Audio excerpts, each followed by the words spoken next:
Richards, Monk, Powell, Edwards, Karl Anthony Towns. They're all on the outside looking in. Who will be my favorites? My top 5 plays for today.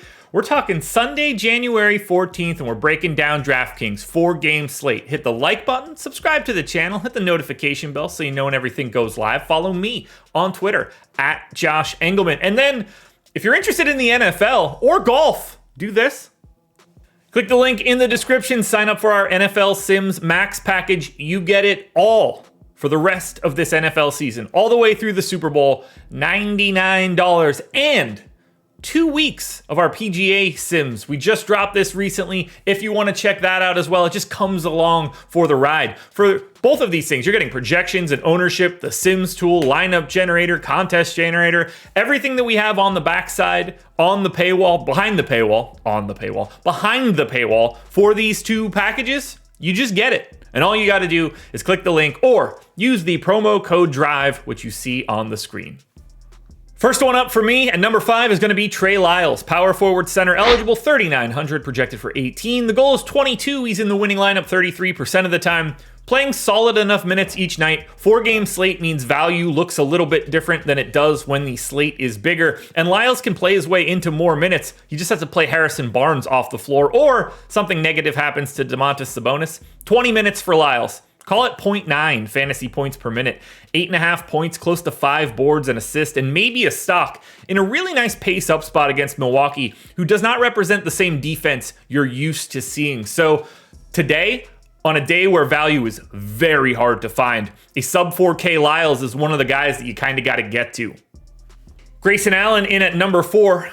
Shooting guard, small forward eligibility, so great flexibility. 5,600 projected for 26. The goal is 34. He's in the winning lineup 34% of the time. I went 33 minutes. He's a 0.75, 0.8 fantasy point per minute dude, but the matchup here, fantastic. Anytime you face Portland, you feel pretty good about yourself. 13 points, 4 boards, 2.5 assists, and a little over a stock. What you're really liking here is the balanced build that you can get from Allen. You're crossing guard and forward. You're in the mid 5Ks, and we're talking about a guy that plays low to mid 30s in minutes every single night. At number 3, I'm looking at Jalen McDaniels. Now, he's small forward only. Tough position to fill, though. 4,700, projected for 22. The goal is 28. He's in the winning lineup 40% of the time. I went 32 minutes. Now, we don't know totally what's going to be happening here for Minnesota, but the good news is I've got Anthony Edwards projected in. But if he's questionable, he is questionable. If he ends up out, that's just going to make Jalen McDaniels look a little bit better. Not that he soaks up a ton of offense, but anytime that you could free up an extra shot or 2 for someone, that's a pretty big deal. And the minutes certainly aren't going to go down in this case. Now, he's a 0.7 guy. That's not ideal. And a matchup against the Clippers isn't really fun. But we're talking about a starter playing 30-plus minutes at small forward, sub 5K. 11 points, 3 boards, an assist and a half, and a stock and a half. It all looks really good for McDaniels. In at number 2, we've got Anthony Simons, point guard, shooting guard eligible, 7,400, projected for 38. The goal is 47. He's in the winning lineup 42% of the time.